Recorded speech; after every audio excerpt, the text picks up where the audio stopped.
Hi, this is Rajesh Sharma. ఈ video record చేస్తున్నది June 29.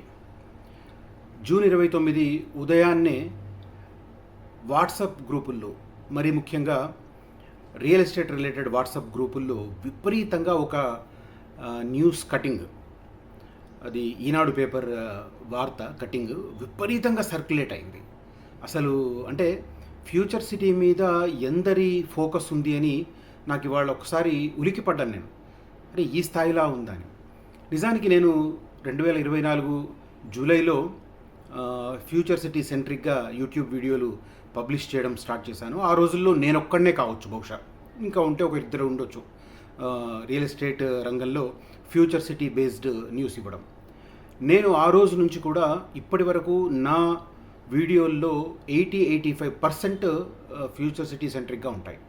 సరే, చాలామంది వీడియోలు చేస్తున్నారు, నేను వాళ్ళని కామెంట్ చేస్తే కొంతమంది అఫెండ్ అవుతారు, కానీ కస్టమర్స్ యాంగిల్లో ఒక మాట అయితే ఖచ్చితంగా చెప్పదలుచుకున్నాను. రియల్ ఎస్టేట్ రంగంలో మరీ ముఖ్యంగా ఫ్యూచర్ సిటీ యాంగిల్లో వీడియోలు చేస్తున్న కంటెంట్ అంతా వాస్తవం అని అనుకుంటే మాత్రం ఖచ్చితంగా ఇబ్బంది పడతారు. మీరు ఎవరినైతే నమ్ముతున్నారో YouTube real estate based and future city బేస్డ్గా వీడియోలు చేస్తున్నారో వాళ్ళను దయచేసి వాళ్ళు చెబుతున్న దానికి ప్రభుత్వం వైపు నుంచి ఏమన్నా ప్రాతిపదిక ఉందా, ప్రభుత్వం వైపు నుంచి ఏమన్నా సోర్స్ ఉందా, పోనీ అట్లీస్ట్ న్యూస్ కటింగ్ ఉందా వాళ్ళు చెప్పని దానికి, ఇది కనుక్కోండి. ఎందుకంటే నాకు ఇవాళ మార్నింగ్ నుంచి ఆ సర్క్యులేట్ అవుతున్న దాంట్లో అసలు నిజానికి రాసిన విలేకరి కూడా ఆ గ్రామాల పేరు కూడా తెలియదు. ఉదాహరణకు యాచారం, మేడిపల్లి, తక్కలపల్లి అని రాస్తూ మధ్యలో మంకీస్గూడెం అని రాశాడు. అది మల్కీస్గూడ. సో అది అంటే నేను అతనికి ఆ లోకల్ పరిజ్ఞానం ఉందో లేదో నాకు తెలియదు, కానీ అలా రాయడం వల్ల అసలు ఈ ఊరు ఎక్కడుందని చెప్పి నేనే కాసేపు మళ్ళీ నేనేమన్నా మిస్ అయ్యానా అని వెతుక్కున్నా. ఆల్మోస్ట్ నేను ఇంకొక 1 month అయితే ఫ్యూచర్ సిటీ ఏరియాల్లో తిరగడం స్టార్ట్ చేసి 2 సంవత్సరాలు పూర్తవుతుంది. ఆ రోజుల్లో నేను పూర్తిగా ఆన్ పేపర్ ఉన్న వాటిని చూపించి అక్కడ రియల్ ఎస్టేట్ బిజినెస్ చేశాను. ఇప్పుడు ఎవరికి వాళ్ళు వీడియోలు చేసుకుంటూ, ఎవరికి వాళ్ళకు తోచింది వాళ్ళ వెంచర్కు దగ్గర ఏదో ఒకటి క్రియేట్ చేస్తారు. అలా క్రియేట్ చేస్తున్న వాళ్ళని కూడా చాలామంది నమ్ముతున్నారు. నాకు కాల్ చేస్తున్న వాళ్ళు కూడా ఈ మధ్య పెరిగింది, పలానా అతను యూట్యూబ్లో ఇలా చెప్పాడండి అని. ఒకవేళ మీరు పలానా అతన్ని విశ్వసిస్తే, అతని దగ్గర ప్రూఫ్స్ ఉంటే go head with your own plan. అతని దగ్గర కమిట్ అయ్యి అతని దగ్గర అయిన తర్వాత మళ్ళీ నన్ను క్రాస్ చెక్ చేసుకోవడం it's simply waste of my time and yours two. కాబట్టి ఆ ఎవరినైతే విశ్వసిస్తున్నారో అతన్నే మీరు కాంటాక్ట్ చేయవచ్చు. అతన్ని కాంటాక్ట్ చేయడం వల్ల ఏమవుతుందంటే అతని దగ్గర నిజంగానే ఏమన్నా ఉంది ప్రూఫ్ అంటే మీకు చూపిస్తారు, లేదు అంటే మీకు నిజం కుల్లా అయిపోతుంది, తేడతెల్లం అయిపోతుంది. రైట్, ఒకసారి ఆలోచించండి. ఇక ఇవాళ బాగా సర్క్యులేట్ అవుతున్న న్యూస్ కంటెంట్ ఏంటంటే, హైదరాబాద్ సెంట్రిక్గా కేంద్ర ప్రభుత్వం ఇచ్చిన హై స్పీడ్ రైలుకు సంబంధించి 3 వైపులా, అంటే హైదరాబాద్ పూణే ముంబై వైపు, హైదరాబాద్ బెంగళూరు వైపు, హైదరాబాద్ అమరావతి చెన్నై వైపు అలైన్మెంట్ వరకు రాడార్ సర్వే జరుగుతుంది. చాలామంది ఏమనుకుంటున్నారంటే రాడార్ సర్వే ఎక్కడెక్కడ జరుగుతుంది ఏంటి. ఇవాళ నా అసోసియేట్ కూడా ఒకతను చాలాసేపు మాట్లాడాడు, అన్న నాంపల్లి ఏరియాలో పడుతుంది ఇక్కడ. మార్కింగ్ వేసేది ఎక్కడో ఇంటీరియర్ ప్లేస్లో ఉంటుంది, రోడ్డు పక్కన వెయ్యరు. మనం తిరిగితే మహా అయితే రోడ్డు పక్కన అక్కడ ఇక్కడ తిరుగుతాం. ఇంటీరియర్ ఏరియాలో ఒక రైల్వే ట్రాక్కు సంబంధించిన వర్క్, ఒక ఇంపార్టెంట్ సెంట్రల్ ప్రాజెక్టుకు సంబంధించిన టాస్క్, వాళ్ళు దాని ప్రకారం ఎక్కడ రావాలి ఏంటి అనేది చూసుకుంటూ వెళ్తారు. చాలామంది నాకు అక్కడ నుంచి మొన్న ఇప్పుడు మరిగూడెం దగ్గర జరుగుతున్న దానికి సంబంధించి మార్కింగ్కు సంబంధించి పంపించారు. ఇవాళ వచ్చిన వాటిలో కూడా చింతపట్ల, నల్లవెల్లి ఏరియాలో మార్కింగ్కి సంబంధించిన ఫొటోస్ నాకు కొంతమంది పంపించారు. అదే సందర్భంలో పేపర్ కటింగ్స్ను కూడా కొంతమంది పంపించారు. తర్వాత జరుగుతున్నది వాస్తవం. నేను ఏవైతే ఊర్ల పేర్లు చెబుతున్నానో ఇవాళ కాదు, ఫిబ్రవరి 1వ తేదీన కేంద్ర ప్రభుత్వం హైదరాబాద్కు 3 హైస్పీడ్ రైల్వే కారిడార్లను ఇస్తుంది అన్నప్పటి నుంచి కూడా నేను దాని మీద లోతుగా అధ్యయనం చేయడం స్టార్ట్ చేశాను. నాకున్న జర్నలిస్ట్ సోర్సెస్ కావచ్చు, సేమ్ టైం న్యూస్ కటింగ్స్ కావచ్చు, అవన్నీ బేస్ చేసుకొని నాకున్న జియోగ్రఫికల్ నాలెడ్జ్ కూడా, కొంతమందికి జియోగ్రఫికల్ నాలెడ్జ్ కూడా ఉండదు, అలాంటి వారు కూడా యూట్యూబ్ బేస్డ్గా రియల్ ఎస్టేట్ విచ్చేస్తుంటారు. ఫర్ ఎగ్జాంపుల్ చెప్తాను, అడ్వెంచర్ పార్క్ అనేది ఒకటి ఫారెస్ట్ బేస్డ్గా ఫ్యూచర్ సిటీలో వస్తుంది.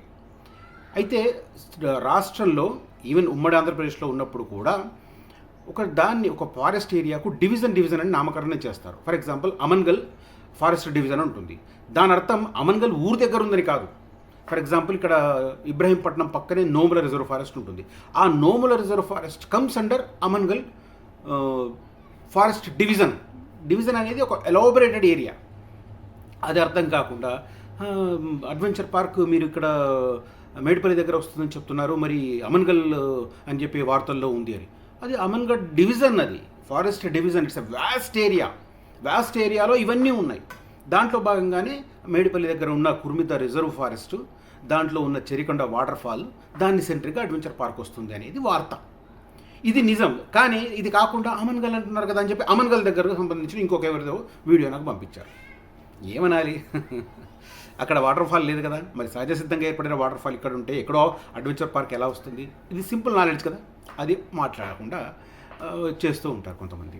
సరే, అదంతా పక్కన పెడితే ఇవాళ వచ్చిన వార్త, యాచారం సరౌండింగ్ ఏరియాలో హైదరాబాద్ నుంచి అమరావతి మీదుగా చెన్నై వైపు వెళ్ళే హై స్పీడ్ రైలుకు సంబంధించిన మార్కింగ్ జరిగింది. దానికి సంబంధించి నేను మళ్ళీ ఊర్ల పేర్లు క్లియర్గా చెప్తాను.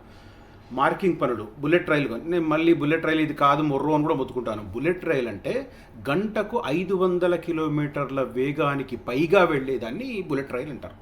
ఇది హై స్పీడ్ రైల్. 300 కిలోమీటర్ల నుంచి 350 కిలోమీటర్లు గంటకు ప్రయాణం చేసే హై స్పీడ్ రైల్. ఇది హై స్పీడ్ అని రాయకుండా అట్రాక్టివ్గా ఉంటుందని చెప్పి బుల్లెట్ రైలు అని రాస్తున్నారు. బుల్లెట్ రైలుకు మార్కింగ్ పనులు. హైదరాబాద్ నుంచి చెన్నై, బెంగళూరు హై స్పీడ్ కారిడార్లలో క్షేత్రస్థాయి పనులు. యాచారం, శంషాబాద్ మండలాల్లో ప్రత్యేక గుర్తులు. ఈ గుర్తుకు సంబంధించి కూడా ఇక్కడ ఉంది. అంటే మీకు కనిపిస్తుందో లేదో కానీ దీనిలో కనిపించట్లేదు. ఆ మార్కింగ్ వేసింది ఇక్కడ. ఇది ఎక్కడ వేశారంటే యాచారం మండలం చింతపట్ల వద్ద మార్కింగ్ వేసింది. ఆ ప్లస్ గుర్తు కనిపిస్తుంది కదా.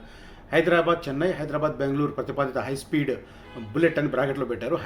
రైలు కారిడార్ల పనుల్లో తొలి అడుగులు పడుతున్నాయి. ఈ ప్రాజెక్టు అలైన్మెంట్కు సంబంధించి క్షేత్రస్థాయిలో కసరత్తు మొదలైంది.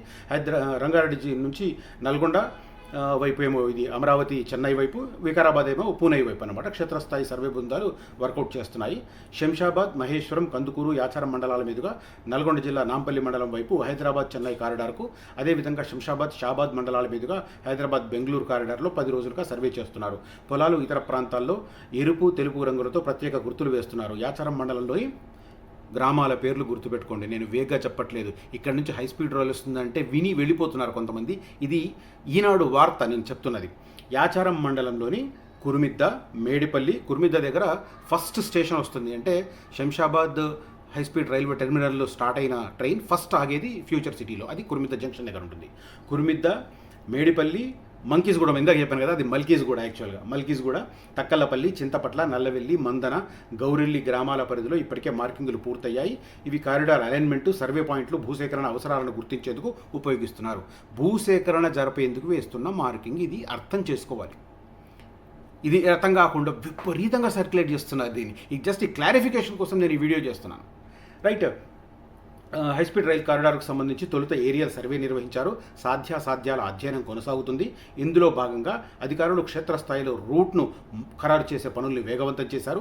సర్వే పూర్తయిన తర్వాత తుది అలైన్మెంట్, స్టేషన్ల స్థానాలు, భూసేకరణ వివరాలపై పూర్తి స్పష్టత వస్తుంది. ఇది వార్త సారాంశం.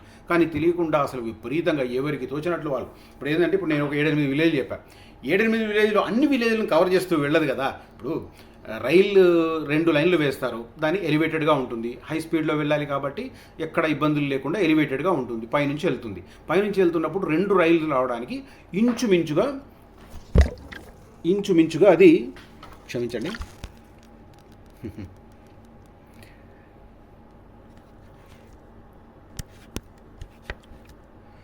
ఇంచుమించుగా 20 నుంచి 25 మీటర్లు ఉంటుంది వెడల్పు. ఆ మాత్రం చేస్తారు. ఇప్పుడు మల్కీస్ కూడా అన్నారు, తర్వాత తక్కలపల్లి అన్నారు. ఈ రెండింటి మధ్యలో డిస్టెన్స్ ఆల్మోస్ట్ ఒక 3 కిలోమీటర్స్ ఉంటుంది. 3 కిలోమీటర్స్ పరిధి మొత్తం రాదు కదా, మధ్యలో ఎక్కడో చోట దాటుతున్నప్పుడు 25 నుంచి 30 మీటర్ల వెడల్పుతో దాన్ని భూసేకరణ చేస్తారు. కొద్దిగా అటు కొద్దిగా ఇటుగా కలుపుకొని చేసుకొని 2 లైన్లు వేస్తారు. అది జరిగేది. కానీ అన్ని ఊర్లు, ఇప్పుడు చింతపట్ల ఎక్కడో ఉంటుంది, నల్లవెల్లి ఎక్కడో ఉంటుంది, తక్కలపల్లి ఎక్కడో ఉంటుంది, యాచారం ఎక్కడో ఉంటుంది, కుర్మిద్ద ఎక్కడో ఉంటుంది. ఇవన్నీ టచ్ చేస్తూ వెళ్ళదు కదా. ఆ ఏరియాలో మార్కింగ్ వేస్తున్నారనే అర్థం ఏంటంటే ఆ గుండా వెళుతుంది అని. అంటే ఎటు తిరిగి ఒక 3-4 కిలోమీటర్స్ రేడియస్లో అనువైన ప్రాంతాలను గుర్తించి, భూసారాన్ని కూడా పరిశీలించి, ఇవన్నీ చేసిన తర్వాత ఫైనల్ చేస్తారు. ఇది కాకుండా ఇప్పుడు సర్క్యులేట్ అవుతున్న వాటిని నమ్మి రకరకాలుగా ఫీల్ అవ్వద్దు. బట్ విలేజ్లో మాత్రం కంపల్సరీ అదే ఏరియాలో వెళ్తుంది, కంటిన్యూగా అక్కడి నుంచే పాస్ త్రూ అవుతుంది, అది నో డౌట్ అందులో. కానీ అన్ని ఊర్లను కలుస్తుంది అనుకోవడం మాత్రం భ్రమ. నాకు తెలిసిన అలైన్మెంట్ ప్రకారం మల్కీజ్గూడ తక్కలపల్లి మధ్య నుంచి వెళ్ళిపోయి, చింతపట్ల నల్లవెల్లి మధ్య నుంచి వెళ్ళిపోయి, మాల్ దగ్గర నుంచి మరిగూడ మీదుగా నల్గొండ జిల్లా హాలియా, తర్వాత వాడపల్లి నుంచి ఆంధ్రప్రదేశ్లోకి ఎంటర్ అయి అమరావతి రింగ్ రోడ్డును టచ్ చేస్తూ చెన్నై వైపు వెళుతుంది. ఇది ప్రాథమికంగా జరిగిన సర్వే ప్రకారం నిజానికి రైట్. కాబట్టి ఫ్యూచర్ సిటీ ఇన్వెస్ట్మెంట్ యాంగిల్లో ఇదంతా దృష్టిలో పెట్టుకోండి. ఇదంతా దృష్టిలో పెట్టుకున్న తర్వాతనే ఒక క్లారిటీ తీసుకొని ఇన్వెస్ట్ చేయండి. నేనైతే ఖచ్చితంగా ఫ్యూచర్ సిటీకి సంబంధించి ఫస్ట్ ఫేజ్ దగ్గర ఇది తెలియకుండా చాలామంది ఇవాళ ఒకతను మాట్లాడాడు, అమన్గల్ దగ్గర అంటండి, అమన్గల్ దగ్గర అంటండి. అసలు అమన్గల్ ఫస్ట్ ఫేజ్కి ఎంత దూరం ఉంది? జస్ట్ మినిమం నాలెడ్జ్ 15 కిలోమీటర్స్ పైన ఉంటుంది. కానీ ఫస్ట్ ఫేజ్ దగ్గర ఇన్వెస్ట్ చేయడం వల్ల మీరు త్వరితగతిన లాభపడడానికి స్కోప్ ఉంటుంది. తర్వాత సెకండ్ ఫేజ్ కావచ్చు, మిగతా ఓవరాల్గా FCDA పరిధి కావచ్చు, తర్వాత స్లోగా డెవలప్ అవుతాయి.